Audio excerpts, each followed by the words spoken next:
সমস্ত প্রশংসা একমাত্র আল্লাহর জন্যে, যিনি আমাদেরকে আজকে একটি সুন্দর পরিবেশে, একটি নাতিশীতোষ্ণ পরিবেশে আমাদেরকে কোরআনের কথাগুলো শোনার তৌফিক দান করলেন। আমরা শুকরিয়াতান বলি আলহামদুলিল্লাহ। দুরুদ সালাম সৈয়দুল মুরসালিন, ইমামুল মুত্তাকিন, শফিউল মুজনিবিন, সৈয়দুল আউয়ালিন ওয়াল আখিরিন মুহাম্মদুর রাসূলুল্লাহ সাল্লাল্লাহু আলাইহি সাল্লামের প্রতি, সাহাবায়ে কেরাম, তাবিন, তাবে তাবিন, আইমে মুজতাহিদিন, সালফে সালিহিনদের প্রতি। আমি আপনাদের সামনে সূরা আল বাকারা, কোরআনে কারীমের সবচেয়ে দীর্ঘতম সূরা। সূরা আল বাকারা কোরআনে কারীমের দ্বিতীয় সূরা। মদিনায় অবতীর্ণ সূরাগুলির ক্রমিক অনুযায়ী, সিরিয়াল অনুযায়ী 87তম সূরা। 40 রুকু বিশিষ্ট, 286 আয়াত বিশিষ্ট, প্রায় আড়াই পারা ব্যাপী দীর্ঘ সূরার 204 নম্বর আয়াত থেকে তেলাওয়াত করেছি। আল্লাহ তাআলা যাকে আমাদেরকে এই আয়াতগুলি শোনার, বুঝার, আমল করার তৌফিক দান করে, আমরা সবাই বলি আমিন। সম্মানিত ভাইয়েরা, পৃথিবীর মানুষগুলি মোটামুটি কয়েকভাবে বিভক্ত। প্রথমেই হলো দুই ভাগে বিভক্ত। একদল লোক তারা বিশ্বাসই করে না আল্লাহ আছে, এদেরকে আমরা কি বলি? কথা বলেন না কেন, কি বলি? নাস্তিক। আরেকদল লোক তারা আল্লাহ আছে এ কথা বিশ্বাস করে, তাদের নাম কি? আস্তিক, মানে বিশ্বাসী আর কি। যারা বিশ্বাসী মানে কিসে বিশ্বাসী? আল্লাহ আছেন, গড আছেন, ঈশ্বর আছেন, ভগবান আছেন, সবগুলি মিলিয়ে আর কি। একজন সৃষ্টিকর্তা আছেন, এই কথা যারা বিশ্বাস করে তারা আবার নানা ভাগে বিভক্ত। কেউ হিন্দু, কেউ বৌদ্ধ, কেউ খ্রিস্টান, কেউ ইহুদি, কেউ মুসলমান, এরকম নানা ভাগে বিভক্ত। পৃথিবীর যত ধর্ম আছে সব ধর্মের প্রাচীনতম ধর্মের নামটা কি? জোরে বলেন না কেন, ধর্মের নাম কি? সন্দেহ থাকলে বলার দরকার নেই। সন্দেহ আছে নাকি যে ইসলাম সবচেয়ে প্রাচীন ধর্ম? হিন্দুরা তো দাবি করে যে হিন্দু ধর্ম সনাতনী ধর্ম। সনাতন মানে পুরাতন। এই দাবিটা পুরাই মিথ্যা। যুক্তি কি? যুক্তি হলো হযরত আদম আলাইহিস সালামের আগে কি কোনো মানুষ ছিল? হযরত আদম আলাইহিস সালামের আগে মানুষ থাকার কোনো প্রশ্নই উঠে না। আল্লাহ সুবহানাহু ওয়া তাআলা হযরত আদমকে সৃষ্টি করে মানব সভ্যতার বিকাশ শুরু করলেন। আর আমরা তো এটা বিশ্বাস করি না যে মানুষ বানর থেকে, ব্যাঙাচি থেকে বা অন্য কোনো প্রাণী থেকে বিবর্তিত হয়ে মানুষ হয়েছে। এটা কি বিশ্বাস করেন? এটা বিশ্বাস করলে ঈমান থাকবে? এটা কার মতবাদ এটা জানতে চাই না, কিন্তু এই ধরনের আকীদা, বিশ্বাস পোষণ করার সম্পূর্ণই কুফরি। সুতরাং এই কুফরি আকীদা পোষণ করা যাবে না। তাহলে আদম আলাইহিস সালাম প্রথম মানুষ, প্রথম নবী, ওনার ধর্ম কি ছিল? যুগে যুগে সকল নবী যারা ছিলেন তাদের ধর্ম কি ছিল? সুতরাং ইসলাম হলো সবচেয়ে আদি, সবচেয়ে পুরাতন, সবচেয়ে সনাতন। কথা ঠিক কিনা বলেন? এবং আল্লাহ সুবহানাহু ওয়া তাআলা রূহর জগতে যখন সকল মানুষকে একত্রিত করে জিজ্ঞেস করেছিলেন, আলাস্তু বিরাব্বিকুম, আমি কি তোমাদের রব নই? এই প্রশ্নের উত্তর আল্লাহ যখন এই প্রশ্ন করছিলেন, সেই রূহর জগতে নাস্তিকেরা আসিল কিনা? কথা বলেন না কেন, ছিল না? ছিল না? রূহগুলো বাছাই বাছাই করে আলাদা করে দিয়েছে, এগুলো নাস্তিকের রূহ, এই বাম পাশে আস্তিকদের রূহ, এরকম কথা কোরআনে বলা আছে। আল্লাহ তাআলা বলছেন সব রূহকে একত্রিত করে, আলাস্তু বিরাব্বিকুম। তখন সাহস থাকলে আল্লাহর সামনে দাঁড়াইয়া বলেন নাই কেন যে না, আপনাকে স্বীকার করি না, আল্লাহ বলতে কিছু নেই? এমন কেউ কি দাঁড়িয়ে আল্লাহর সাথে প্রতিবাদ করেছিল? বরং আল্লাহ তাআলা বলছেন ক্বালু, এটা জমার সিগা, ওরা সবাই বলেছে বালা, হ্যাঁ আপনি আমাদের একমাত্র রব। তাহলে যারা এখন নাস্তিকতার দাবি করছে বা নাস্তিক বলছে, আল্লাহকে অস্বীকার করছে। এই লোকগুলো রুহুর জগতে ছিল তো, এখন এই জগতে এসে আল্লাহ তাআলার কথা ভুলে গেছে। আল্লাহ রাব্বুল আলামিন কোরআনে কারিমে ওই সমস্ত লোকদের বিবরণ দিয়েছেন। এখন যারা ইসলাম গ্রহণ করে নাই তারা সবাই কিন্তু মুশরিক। আস্তিকদের মধ্যে শুধু মুসলমানরা ছাড়া বাকি সবাই কি, কথা কি বুঝেন নাই? হিন্দুরা, বৌদ্ধ, খ্রিস্টান, ইহুদি, তাদের সবার মিলে একটা পরিচয়, তারা মুশরিক। একমাত্র খাঁটি ইমানের উপরে আছে কারা? মুসলমানরা তাওহীদের উপরে আছে। এবং এই কারণেই মুসলমান নাম থাকবে। যখনই আপনি এটাকে পরিবর্তন করে শিরিক করবেন, অন্য কোনো কিছু ঢুকাবেন, ভেজাল ঢুকাবেন, তখন আপনার নাম আরেকটা হয়ে যাবে, আপনি আর মুসলমান থাকতে পারবেন না। জাযাকাল্লাহ খাইর। সম্মানিত উপস্থিতি, আল্লাহ সুবহানাহু ওয়া তাআলা হযরত ঈসা আলাইহিস সালাতু ওয়াস সালামকে নবী করে পাঠিয়েছিলেন, সন্তান হিসেবে নয়। কিন্তু একদল খ্রিস্টান তাকে আল্লাহর সন্তান বানিয়ে মুশরিক হয়ে তারা ইসলাম থেকে খারিজ হয়ে গেছে। তাদের নাম কি এখন? মুসলমান না খ্রিস্টান? জোরে বলবেন, মুসলমান না খ্রিস্টান? তারা খ্রিস্টান, তারা আর মুসলমান না। ইহুদিরা উযার আলাইহিস সালাতু ওয়াস সালামকে আল্লাহর ছেলে বলে তারাও মুশরিক হয়ে গেছে। ওয়াকালাতিল ইয়াহুদু উযাইরুন ইবনুল্লাহ, আল্লাহ তাআলা বলেন ইহুদিরা বলে উযাইর আল্লাহর ছেলে, আর উযাইরকে আল্লাহর ছেলে বলা দ্বারা সে কি হয়ে গেছে? এরা সব মুশরিক হয়ে গেছে। বৌদ্ধরা সরাসরি বৌদ্ধকে আল্লাহ বলা শুরু করেছে, তারাও মুশরিক হয়ে গেছে। সুতরাং খাঁটি ইমানদার মুসলমান তাওহীদের উপর থাকলে একমাত্র মুসলমানরাই আছে, কথা ঠিক কিনা বলেন? আল্লাহ কোরআনে কারিমে হাদিসে আল্লাহ রাসূল সাল্লাল্লাহু আলাইহি ওয়াসাল্লাম যত উপকারিতার কথা বলেছেন, ফায়দার কথা বলেছেন, জান্নাতের যাওয়ার কথা বলেছেন, আমলনামা বাড়ি হওয়ার কথা বলেছেন, এটি কাদের জন্য? কোন ইহুদি, খ্রিস্টান, বৌদ্ধদের জন্য? কাদের জন্য? মুসলমানদের জন্য। এটা হলো 1 নম্বর ডিজিট। 1 নাম্বার ডিজিট হলো আপনার ঈমান থাকা। ঈমান নাই, আপনার 1 পয়সার কোনো মূল্য নাই। ঈমান আছে, আপনি বাঁচলেও লাখ টাকা, মরলেও লাখ টাকা। সুবহানাল্লাহ বলবেন না? তা বুঝতে হবে ঈমান হলো এমন এক সম্পদ, যে সম্পদ হারিয়ে গেলে আপনার আর 1 পয়সার কোনো মূল্য থাকে না। আর ঈমান যখন থাকে, এটার সাথে যা আমল করবেন প্রত্যেকটা শুধু যুক্ত হবে, এখানে বিয়োগ হওয়ার কোনো সুযোগ নেই। হাদিস সহিহ মুসলিমে কিতাবুল ঈমানে আল্লাহ রাসূল বলেন, কোন ঈমানদার যদি কোনো ব্যথা পায়, কষ্ট পায়, দুঃখ পায়, ওইটার বিনিময়ে আল্লাহ তাআলা তার আমলনামায় নেক লিখতে থাকেন। এবং আল্লাহ রাসূল বলতে বলতে এটাও বলেছেন, হাত্তা শাওকা, এমনকি কাঁটা যেটা পায়ে ফুরে আপনি একটু কষ্ট পেয়েছেন, বলেছেন, এটার বিনিময়ে আল্লাহ তাআলা আপনার আমলনামায় নেক লিখতে থাকেন। জোরে বলবেন না সুবহানাল্লাহ? আরে আপনি তো আপনার মর্যাদাটা বুঝতে হবে, যে আপনি কি মানের। পৃথিবীর 8-10টা মানুষ আর আপনি এক না। একজন ইহুদি, খ্রিস্টান, নাসারা কোটিপতি হতে পারে, বিলিয়নার হতে পারে, কিন্তু সে আর আপনি তো এক না। এই অনুভূতিটা আপনার থাকতে হবে। সেই সময় আল্লাহ রাসূল যখন মক্কা থেকে মদিনায় হিজরত করে এসেছেন, ইহুদিরা তখন কুশিত ব্যবসা করত, সুদের ব্যবসা করত। মনে রাখবেন, সুদের ব্যবসার 1 নম্বর আবিষ্কারক, এটার ব্যবহারকারী এবং প্রচারকারী, এটার তত্ত্বাবধানকারী ইহুদিরা। কারা কারা? এই সুদটা চালু করেছে কারা? ইহুদিরা। ইহুদিরা হলো এটা চালু করে। হাজার হাজার মানুষ মদিনায় ছিল, ব্যবসায়ী যারা বিলিয়নার ছিল, এবং প্রত্যেকের আলাদা বাড়ি ছিল। বুখারী কিতাবুল মাগাজি পরে দেখবেন, এক একটা জায়গা তাদের কত বিশাল এলাকা নিয়ে তাদের ব্যক্তিগত দুর্গ ছিল। এত টাকার মালিক। বাংলাদেশে বিলিয়নার আছে অনেকেই, হয়তো মিলিয়নারও আছে, কিন্তু ব্যক্তিগত দুর্গের ভিতরে থাকে, এটার কি কোনো সুযোগ আছে ক্যান্টনমেন্ট ছাড়া?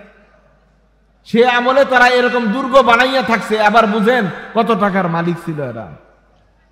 কিন্তু তাদের মর্যাদা বেশি নাকি একজন দুর্বল সাহাবী, দিনে আনি দিন খায়, জামা কাপড় নাই, ওই সাহাবীটার মর্যাদা আল্লাহর কাছে বেশি? কেন? কি কারণে? তার ঈমান আছে, ওর ঈমান নাই। আপনাকে বুঝতে হবে আপনার মর্যাদাটা কি। আপনি যেভাবেই থাকেন শুধু ইমানের উপরে থাকেন। আপনি জমিন চাষ করেন, নিয়ত হলো এই জন্য চাষ করেন, জমিন থেকে ফসল হবে, এই ফসলকে আপনি ইবাদত করবেন, আপনার ছেলে মেয়ে বাড়বে, আশেপাশের পশু পাখি খাবে, আপনার পুরা জমিন চাষটাই ইবাদত। আপনি চাকরি করেন, নিয়ত হলো এটা করে আমি রিজিকের ব্যবস্থা করব, আল্লাহ তাআলার জন্য ইবাদত করার ব্যবস্থা আল্লাহর জন্য করে দেয়, পুরা চাকরিটাই আপনার জন্য ইবাদত। শর্ত কি? ঈমান। ঈমান ঠিক থাকবে, যেই কাজটাই করতেছেন খালি বদ আমল না হলেই হলো, এটার সব আল্লাহ তাআলা আমলনামায় লিখতেই থাকেন। সুবহানাল্লাহ বলবেন না? আপনি তো আপনার লাভের অংশটা বুঝতে হবে। এটা আলাদা হাদিসের কিতাব আছে, ফাদলু উম্মাতিল মুহাম্মাদিয়া, উম্মতে মুহাম্মদের ফজিলত, এই সংক্রান্ত একটা হাদিসের আলাদা কিতাব আছে। ওখানে প্রায় 500 সহিহ হাদিস আছে যেখানে আপনার ফজিলতের কথাগুলি বর্ণনা করা আছে। তো বুঝতেছেন না আপনি কোন লাইনের লোক? যে মনে করেন পৃথিবীর 8-10টা মানুষ যেমন জন্মগ্রহণ করছে, মৃত্যুবরণ করবে, চলে যাবে, আমি ওই রকম, তাহলে তো আপনার ইমানের মধ্যেই ঘাটতি। আপনি একটা চলমান অবস্থায় আছেন, আপনার ইমানের জার্নিটা মাত্র শুরু, দুনিয়া থেকে জার্নি শুরু, এই জার্নির শেষ কোথায়? একবারে জান্নাত অথবা জাহান্নাম। কথা ঠিক কিনা বলেন? আল্লাহ সুবহানাহু ওয়া তাআলা এই পৃথিবীর বড় নিয়ামত যেটা আমরা চাই নাই, কে কে এখানে আবেদন করে ইমানদার হয়েছেন? এমনকি কেউ আছেন আমি আবেদন করে ইমানদার, যে আল্লাহ আমার ইমানদার বানান, এরকম একজন এখানে খুঁজে পাওয়া যাবে না। এমনকি বাপ দাদা ইমানদার না হইলে, মুসলমান না হইলে আপনি মুসলমান হইতেন কিনা এটার মধ্যে সন্দেহ আছে। আপনার ইমান তো বেলালের মতো না, আপনার ইমান ওমরের মতো না, আপনার ইমান সুমাইয়ার মতো না, আপনার ইমান খাব্বাবের মতো না। এগুলো ওয়ারিসি ইমান। এই জন্য কতক্ষণ এদিকে ঝুলে, কতক্ষণ ওইদিকে ঝুলে, কতক্ষণ থাকে, কতক্ষণ চলে যায়, এরকম ঠিক কিনা বলেন? আরে একটা জমিন যদি নিজে কিনেন, নিজের টাকা খরচ করে, পয়সা খরচ করে, নিজের কামাই টাকা দিয়ে একটা জমিন কিনেন, এই জমিটা যত ছোটই হোক, এটার খারিজ, খতিয়ান, সীমানা মাফা, দলিল করা, দিনে গিয়ে 2বার 4বার করে দেখা, আরে বাবার এটার প্রতি এত নজর, বাবার দিনের যে, বাবার দাদার দিনের যে একরে একরে জমি দিয়ে গেছে, এটা কিন্তু কোনো খোঁজও নাই, খাস সম্পত্তি হয়ে গেছে, কোনো যায়ও না, খাজনাও দেয় না, এরকম লোক আছে না নাই? কারণ নিজে কিনছে তো এই জমিটার দাম অনেক বেশি। আমাদের ইমান হচ্ছে বাপ দাদার দিনের ইমান, এই জন্য এগুলোর মধ্যে কোন রকমের আমাদের মনের টান, জোর অথবা আমার মনের ওইদিকে ভালোবাসা এটা জন্মায় না। কথা ঠিক কিনা বলেন? কারণ আপনি তো সুমাইয়ার মতো আযাব ভোগ করেন নাই, বেলালের মতো আযাব ভোগ করেন নাই, ইমানের কি কষ্ট এটা আপনি বুঝতে পারেন নাই, কাজে আপনার কাছে ইমানের কোনো মজাও নেই। আল্লাহ সুবহানাহু ওয়া তাআলা ইমান আনার পর আপনার জন্য কতগুলো ডিউটি দিয়ে দিয়েছে। ইমান আনার পর কিছু মানুষ এমন থেকে যায় যারা ইমানের ভেষ ধরে, কিন্তু আসলে এরা ইমানদার নয়। এদেরকে কি বলে বলেন তো? জোরে বলেন না, এদেরকে কি বলে? ইমানদারের ভেষ ধরে, পাঞ্জাবি আছে, পায়জামা আছে, টুপি আছে, দাড়ি আছে, আবার আদালতে দাঁড়িয়ে একদম সবার সামনে খুব ঠান্ডা মাথায় সুন্দর করে মিথ্যা সাক্ষী দিয়ে দিতেছে একজন মুসলমানের বিরুদ্ধে, একজন ইমানদারের বিরুদ্ধে। এরকম লোক আছে না নাই? এরা কি মুসলমান? এরা কি মুসলমান? কি বলবেন? মুনাফিক। আল্লাহ সুবহানাহু ওয়া তাআলা কোরআন কারীম সূরা আল বাকারা ওখান থেকে শুরু করেছেন, প্রথম থেকে সূরা আল বাকারা 204 নম্বর আয়াতে বললেন। আর কোরআনে কারীমে আল্লাহ তাআলা একটা আলাদা সূরাই রেখেছেন, সূরাতুল মুনাফিকুন। সূরাতুল মুনাফিকুন, সূরাতুল কাফিরুন, সূরা আল মুমিনুন। মুমিন হবেন অথবা কাফির হবেন অথবা মুনাফিক হবেন। ইমানদার হলে শতভাগ ইমানের উপর থাকতে হবে, কখনো ইমানদার কখনো নেফাকি, এটার নাম ইমানদার নয়। আল্লাহ রাসূল বলেন আয়াতুল মুনাফিকি সালাসা, মুনাফিক হওয়ার আলামত 3টি। ইজা হাদ্দাসা কাযিবা, কথা বললে মিথ্যা কথা বলে। ইজা ওয়াদা আখলাফা, যখন ওয়াদা করে তখন ওয়াদা ভঙ্গ করে। ওইজা উতমিনা খানা, যখন মানুষ আমানতদারি দেয় তখন খেয়ানত করে। এই অভ্যাস আসেনি না নাই? কথা বলেন না, এই অভ্যাস আসেনি? তাহলে আমাদের ইমান আসেনি। কি ইমানটা নিয়ে ঘুরতেছি? প্রথমে কিন্তু বলেছি ইমান ঠিক, যা করবেন তাই লাভ, কিন্তু ইমানটা ঠিক রাখতে হবে তো। 10 টাকার বিনিময়ে ইমান বিক্রি করে দেই, 5 টাকার বিনিময়ে ইমান বিক্রি করে দেই, এমন লোক আমরা আছি না নেই? আল্লাহ তাআলা কি বলে শুনুন, সূরা আল বাকারা 204 নম্বর আয়াত। ওয়া মিনান নাসি মান ইউজিবুকা কাউলুহু ফিল হায়াতিদ দুনিয়া, দুনিয়ার জিন্দেগিতে তোমরা এমন অনেক মানুষ পাবে যাদের কথা অত্যন্ত আশ্চর্যজনক, অনেক সুন্দর কথা, কথা বললে মনে হবে যেন এইসব কথা নবীরা ছাড়া, একমাত্র শতভাগ আল্লাহওয়ালা মানুষ ছাড়া অন্যদের দ্বারা বলা সম্ভব না। এরকম লোক আছে না নাই? দেখবেন যিনি সুদের বিরুদ্ধে একের শতভাগ ওয়াজ করে, ওয়াজ মানে হুজুর না আর কি, সাধারণ মানুষ, খুঁজলো দেখেন হ্যাঁ কোনো না কোনো ভাবে সুদের লোকে জড়িত। এরকম লোক আছে না নাই? দেখবেন যে এমন ওয়াজ আর আমলে কোনো মিল নাই, এরকম লোক আছে না নাই? আল্লাহ তাআলা সেটা বলছেন। দেখবেন অনেক লোক, আল্লাহ বলছেন ওয়া মিনান নাসি মান ইউজিবুকা কাউলুহু ফিল হায়াতিদ দুনিয়া, দুনিয়ার জীবনে অনেক এমন মানুষ দেখতে পারবে যাদের কথা শুনে তোমরা আশ্চর্যান্বিত হয়ে যাবে। ওয়া ইউশহিদুল্লাহ আলা মা ফি কলবিহি, তার অন্তরে কি আছে সে বিষয়ে সে আল্লাহ তাআলাকেই সাক্ষ্য করে। ওয়া হুয়া আলাদুল খিসাম, সে অতিশয় ঝগড়াটে। কোরআনে কারিমে আল্লাহ সুবহানাহু ওয়া তাআলা ঝগড়াটে স্বভাবের মানুষদের পুরো কোরআন জুড়ে আল্লাহ তাআলা তাদেরকে খুব খারাপ ভাষায় উল্লেখ করেছেন। মানুষের সাথে ঝগড়াঝাটি করা, মারামারি করা, হানাহানি করা, এগুলো আল্লাহ তাআলা এইসব বিষয়ে কোরআনে কারিমে খুবই নিন্দনীয়ভাবে বক্তব্য দিয়েছেন। সম্মানিত ভাইরা, আমাদের অনেক নেতা নেত্রীও আছে যারা কথা বলার সময় সুন্দর কথা বলে, কিন্তু যখন তাদের আমলনামা দেখা যায় তখন আমলনামার অবস্থা খুবই করুণ। কথা ঠিক কিনা বলেন?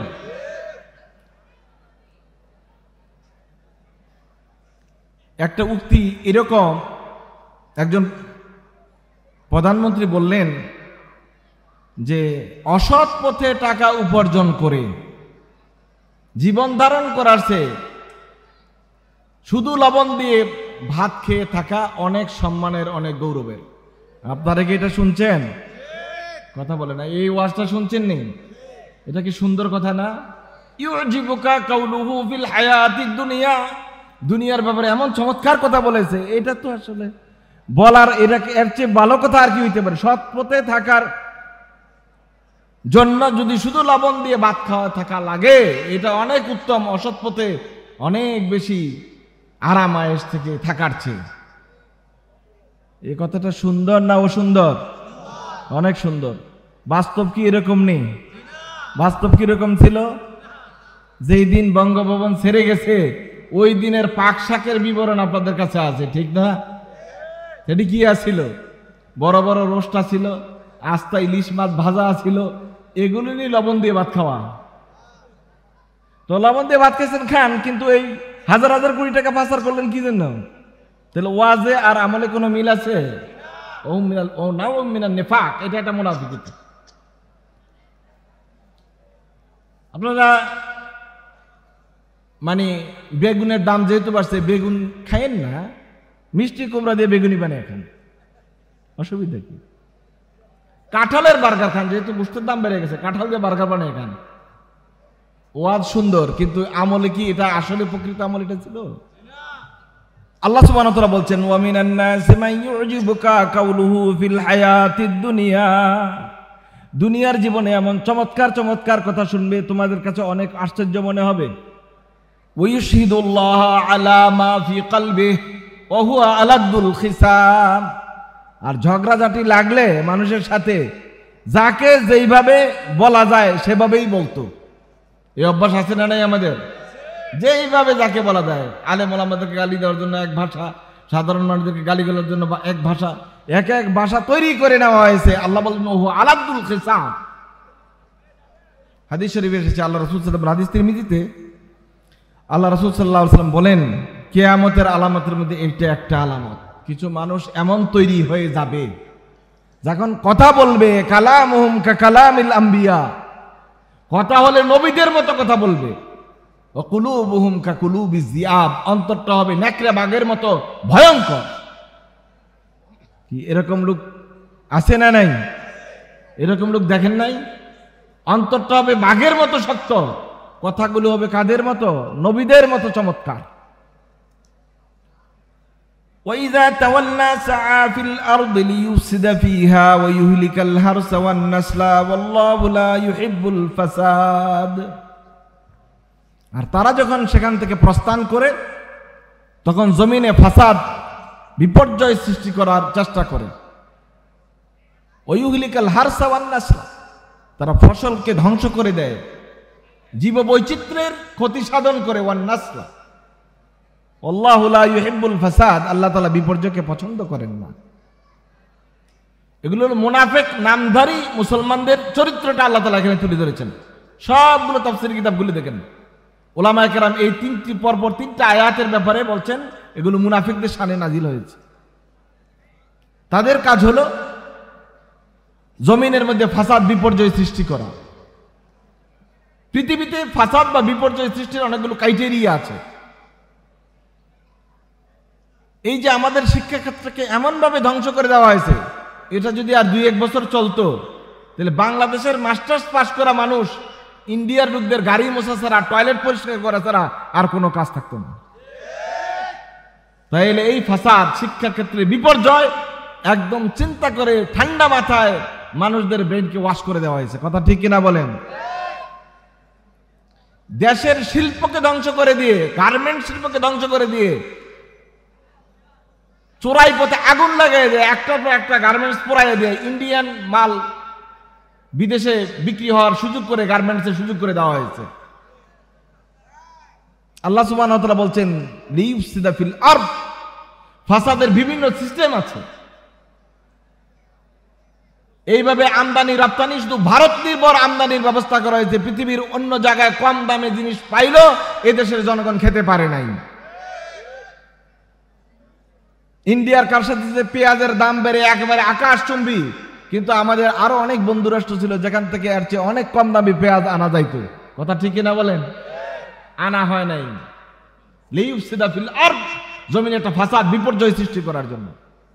আজকে নিউজটা আপনারা দেখেছেন, ইন্ডিয়াতে কৃষকেরা আত্মহত্যা করতেছে, দেখছেন এই নিউজ? এবং পেঁয়াজের জন্য যে পেঁয়াজ বাংলাদেশে আসতেছে না, ওরা বিক্রি করতে পারতেছে না, ওদের পেঁয়াজ পচে যাচ্ছে। শুধুমাত্র 1-1.5 মাস ইন্ডিয়ান বর্ডার বন্ধ রাখেছে পেঁয়াজের জন্য, কান্নাকাটি শুরু হয়ে গেছে। ঠান্ডা মাথায় একটা জাতিকে ধ্বংস করার যে কাজ, এটা আল্লাহ তাআলা বলছেন ইউজিবুকা কাউলুহু ফিল হায়াতিদ দুনিয়া। বক্তৃতা চমৎকার, কথা চমৎকার, কিন্তু কাজ যা করেছে পুরা জাতিকে ধ্বংস করে দেওয়ার কাজ।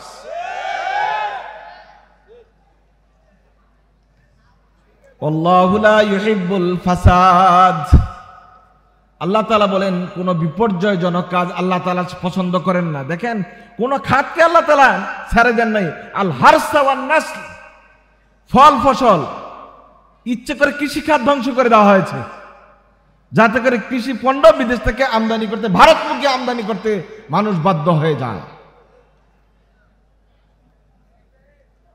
আল্লাহ তাআলা বলছেন এই ধরনের বিপর্যয় তৈরিকারীদেরকে আমি পছন্দ করি না, আর এই বিপর্যয়কারীগুলো প্রকৃত অর্থে মুসলমান নয়, এরা মুনাফিক। পরের আয়াতটা আরো ক্লিয়ার হয়ে যাবে। ওয়াইযা কিলা লাহু ইত্তাকিল্লাহ, যারা এই ধরনের নেফাকি চরিত্রের অভ্যস্ত, তাদেরকে যদি বলা হয় ভাই আপনি তো দাবি করেন ইমানের, আল্লাহর রাস্তে আল্লাহকে একটু ভয় করেন, ইত্তাকিল্লাহ, আখাযাতুল ইজ্জাতু বিল ইসম, তখন তার আত্মম্বরিতা, আত্মমর্যাদার বহিঃপ্রকাশে ঘটায়। আপনারা কি দেখেন নাই এই দেশে একদম গন্ডমূর্খ একজন এমপি, সে বলতেছে আমি বুখারী, মুসলিম, তিরমিজি, নাসাই সব হাদিস আমার পড়া শেষ। কি আপনারা দেখেন না এটা? কত বড় মুহাদ্দিস, আবার চিন্তা করে দেখেন। আখাযাতুল ইজ্জাতু, আখাযাত, আল্লাহ তাআলা বলেন আখাযাতুল ইজ্জাতু বিল ইসম, একবারে শতভাগ গুনার কাজে কি সব কনফিডেন্ট নিয়ে কথা বলে। আরেকজন তো বলেই ফেলছে 70-80 রাকাত তো প্রতি রাতে তাহাজ্জুদই পড়ি। আল্লাহ তাআলা কোরআনে কারীমে এদের কথা বলে রেখেছে, আপনারা পড়েন না। এদের কথা আল্লাহ তাআলা বলে রেখেছে যে তারা বলবে এরকম কথা। আখাযাতুল ইজ্জা, আত্মমর্যাদায় আঘাতটা কিন্তু আপনি বলেন ভাই আল্লাহকে ভয় করেন, দিনটা বুঝেন, ইমানটা বুঝেন, ইসলামটা বুঝেন, ইসলাম এটার নাম না, তখন তারা বলে কি বলেন এই পড়া তো কত আগেই শেষ করছে। আবার আলেম ওলামাদের সামনে আলেম ওলামাদেরকে বসাইয়া মাইকের মধ্যে ঘন্টার পর ঘন্টা ওয়াজ করছে না, কথা বলেন না কেন, ওয়াজ করছে না? মনে হয়েছে যেন উনিই বড় মুফাসসিরে কোরআন, আর আলেম ওলামা যেগুলো আছে এগুলো বেকুব, অযথা বসে আছে। অথচ একটা কোরআনের আয়াত শুদ্ধ করে পড়তে পারে না, আছে না নাই? আল্লাহ তাআলা বলছেন এই লোকগুলো যারা মুনাফিকিতায় পুরা আপাদমস্তক নেফাকে ভরে গিয়েছে, এই লোকদের কাজ কি? তারা যখন বলা হয় আল্লাহকে ভয় করো, এই কাজটা করবেন না, এই আইনটা আল্লাহর আইনের বিপরীত, এই অর্ডিন্যান্সটা পাশ করবেন না, এটা কোরআনের বিপরীত, এটা হাদিসের বিপরীত, তখন তাদের আত্মমর্যাদায় লাগে তারা কিসের কোরআন কিসের হাদিস, আমরা তো সব আগেই শেষ করছি। পর্যন্ত যাদের কথা শুনলেন এই তিনটা আয়াত, আল্লাহ সুবহানাহু ওয়া তাআলা মুনাফিকদের ব্যাপারে এই কথাগুলো বলেছেন। এই সকল লোক আমাদের সমাজে আছে না নাই? খুবই সতর্ক, খুবই সতর্ক, কারণ এরা ধর্মের খোলস পরে আর আমাদেরকে ধর্ম ব্যবসায়ী বলে, কথা ঠিক কিনা বলেন? এরা নিজেরা সারা জীবন ধর্মের ব্যবসা করে আর আলেম ওলামাদেরকে গালি দেয় আমরা নাকি ধর্ম ব্যবসায়ী। আল্লাহ সুবহানাহু ওয়া তাআলা কোরআনুল কারীম সূরা আল বাকারা একদম শুরুতে বলেছেন ওয়ামিনান নাসি মান ইয়াকুলু আমান্না বিল্লাহি ওয়া বিল ইয়াউমিল আখিরি ওয়া মা হুম বিমুমিনিন। অনেক লোককে এমন পাবে তোমরা যারা বলে আমরা আল্লাহই বিশ্বাস করেছি, আখিরাতে বিশ্বাস করেছি, আমি আল্লাহ বলি, তারা ঈমানদার নয়। নাউযুবিল্লাহ বলবেন না? ইউখাদিউনাল্লাহা ওয়াল্লাযীনা আমানু, তারা আল্লাহ তাআলাকে ধোঁকা দেয়, ঈমানদারদেরকে ধোঁকা দেয়। ঈমানদাররা তো মনে করে ওরা একদম পাক্কা মুসলমান, 620টা মসজিদ করেছে, তারপরে আবার মুনাফিক হয় কেমনে? কথা বুঝেন নাই? পুতু উপজেলা মসজিদ, বড় বড় মসজিদ করে দিয়েছে, ইসলামিক ফাউন্ডেশন বানাই, বলছে আবার মুনাফিক হয় কেমনে? ইউখাদিউনাল্লাহা ওয়াল্লাযীনা আমানু ওয়া মা ইয়াখদাউনা ইল্লা আনফুসাহুম ওয়া মা ইয়াশউরুন। তারা নিজেরা নিজেদেরকে ধোঁকা দেয়, তারা ক্ষতিটা নিজেদের করে, আল্লাহ এবং ঈমানদারদের বিন্দুমাত্র কোনো ক্ষতি হয় না। কিন্তু এই যে ক্ষতিটা নিজের হলো, ওয়া মা ইয়াশউরুন, সে টেরও করতে পারে না। আমাদের ছেলেরা, দুষ্ট ছেলেরা যখন স্কুলে যায়, রাস্তা দিয়ে যাচ্ছে, দেখলো গিয়ে এক জায়গায় ছেলেরা ক্যারাম খেলে, ক্রিকেট খেলে, হ্যাঁ আসেন আসেন ভাই আসো, তুমি আমাদের সাথে নেমে যাও। তো সে তো এমনিতেই দুষ্ট, আর এরকম অফার পাইলে কিনা সারার সুযোগ আছে নাকি? সেও খেলাতে নেমে গেছে, সারাদিন খেলে টেলে 7টার পরে বাড়িতে গেছে, ঘামতে ঘামতে পুরা শরীর বেহাল অবস্থা। মায় কইতেছে বাবা সারাদিন তুমি এই কষ্ট করে আসছো পড়ালেখা করে, আসো আসো তোমারে ভাত দেই, তার জন্য ভাতের ব্যবস্থা করছে, সব করছে। মা কিন্তু অনেক ব্যতিব্যস্ত হয়ে গেছে ছেলের অবস্থা দেখে। ছেলে মনে মনে হাসে, মা তো জানে না সারাদিন কি করে আসছি, কথা কয় না, কি করে আসছি, ক্রিকেট করে আসছি, বাস আজকে 2 জনের গোল দিছি। কয়জনের গোল দিছে? 2 জনের, এক হলো মা আর স্কুলের স্যার। স্কুলের স্যারেও ঠকাইছে, মারেও ঠকাইছে, মনে মনে খুব খুশি। আসলে আপনারা বলেন তো, যাদের বিবেক আছে, ঠকটা কার? ঠকটা কার? তার নিজের না? আল্লাহ সেটাই বলছেন, ইউখাদিউনাল্লাহা ওয়াল্লাযীনা আমানু। মুনাফিকরা খুব হাততালি দেয়, হ্যাঁ আজকে দিছি হুজুরকে এক হাত বাস, খুব খুশি। ইউখাদিউনাল্লাহা ওয়াল্লাযীনা আমানু ওয়া মা ইয়াখদাউনা ইল্লা আনফুসাহুম। আল্লাহ বলেন সে তো নিজেরই নিজে ক্ষতি করেছে। আমায় শরণ, ওই ছাত্রটা যেমন বিবেক নাই, ওই লোকটার এমন বিবেক নেই, বিবেকহীন মানুষ, কথা ঠিক কিনা বলেন? সুতরাং মুনাফিকদের সাথে আল্লাহ তাআলা সূরা মুনাফিকুনে যা বলেছেন, এখানে যা বলেছেন, সূরাতে শুরুতে যা বলেছেন, সবটাই হলো এই মুনাফিকি চরিত্রের অবস্থাটা হলো কাফের মুশরিকের চরিত্রের চেয়ে খারাপ। কারণ মুসলমানরা তারে মুসলমান মনে করে, আল্লাহওয়ালা মনে করে, ভিতরে ভিতরে ইসলামের সকল শিকড় সে কাটে। এই জন্য আল্লাহ তাআলা কি বলছেন, ইন্নাল মুনাফিকিনা ফিদ দারকিল আসফালি মিনান নার। আল্লাহ তাআলা কোন কাফের ব্যাপারে এই আয়াতটা ব্যবহার করেন না। মুনাফিকরা হলো জাহান্নামের সর্বশেষ সীমানায় থাকবে। দারকুল আসফাল মানে একবারে নিম্ন স্তরে থাকবে। এটা তো কোনো কাফের ব্যাপারে আল্লাহ বলেন নাই, কোনো মুশরিকের ব্যাপারে বলেন নাই। শুধু মুনাফিকের ব্যাপারে বলেছে, কারণ তার দ্বারা ইসলামের, ইমানের, দ্বীনের যা ক্ষতি হয় সবাই মিলেও এই ক্ষতি করতে পারে না। এই হলো একজন মুনাফিক মুসলমানের চরিত্র। আর 1 নম্বর কোয়ালিটির ইমানদার কি হয় এটা আল্লাহ বলছেন, একেবারে পাশাপাশি আলোচনা করেছেন। আপনারা সিদ্ধান্ত নেবেন কি প্রথম 3 আয়াতের অনুসারী হবেন না শেষের আয়াতগুলির অনুসারী হবেন। আল্লাহ তাআলা বলছেন, ওয়া মিনান নাসি মান ইয়াশরি নাফসাহু ইবতিগা মারদাতিল্লাহ। কিছু মানুষ এমন আছে যারা নিজেদেরকে নিজেরা বিক্রি করে দিয়েছে আল্লাহ তাআলার সন্তুষ্টির জন্য। আপনি কি আল্লাহর কাছে বিক্রি হতে পেরেছেন? প্রশ্ন করেন নিজেকে, বিবেককে, আমি কি আল্লাহর জন্য বিক্রি হতে পেরেছি? আল্লাহ বলছেন কিছু মানুষ আমি এমনও দেখি, ওই যে খারাপগুলির পরে ভালোগুলোর কথা বলতেছে, আমি আমার বান্দার মধ্যে এমন কিছু মানুষও দেখি তারা কি করেছে, বেচে ফেলেছে, বিক্রি করে ফেলেছে নিজকে, নাফসাহু ইবতিগা মারদাতিল্লাহ। তার একটাই টার্গেট, মরি বাসি, সন্তুষ্টি কার? আল্লাহ। এরকম লোক আছে না নাই? কথা বলেন নাকি আছে না নাই? আলহামদুলিল্লাহ প্রচুর পরিমাণে আছে, যারা তার জীবন, যৌবন, কর্মক্ষেত্র, কাজ, ডিগ্রি, চিন্তা সবকিছু কার জন্য বিক্রি করে দিয়েছে? আল্লাহর জন্য বিক্রি করে দিয়েছে। এজন্য আল্লাহ তাআলা কোরআনে কারিমে কিন্তু আপনার সাথে একটা ব্যবসার কথা বলেছেন, তুমি বেচো আমি কিনবো, এটাই সেটা। আপনি কি এই ঘোষণা দেন নাই? আল্লাহ এটিকে বলতে শিখায় নাই আপনাকে, ইন্না সালাতি ওয়া নুসুকি ওয়া মাহিয়ায়া ওয়া মামাতি লিল্লাহি রাব্বিল আলামিন।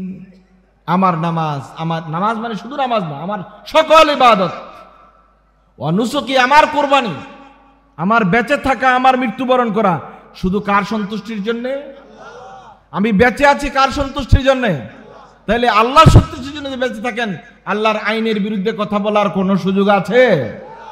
কারণ আপনার টার্গেট হলো আল্লাহকে সন্তুষ্ট করা। একজন ইমানদার বাঁচবেও আল্লাহ সন্তুষ্টির জন্য, মৃত্যুবরণ করবো কার জন্য? আল্লাহ সন্তুষ্টির জন্য। তার সকল কাজ কাকে সন্তুষ্ট করার জন্য? আল্লাহ তাআলাকে সন্তুষ্ট করার জন্য। আল্লাহ তাআলা বলেন, আমার কিছু এমন প্রিয় বান্দা আছে, এরা এতই পাগল আমার জন্য, তাদের নিজের নফসটাকে তারা আমার জন্য বিক্রি করে দিয়েছে। আসলে একটু গভীরভাবে ভাবেন তো, আপনার নফস কি আছে? আপনি কি নফসের মালিক?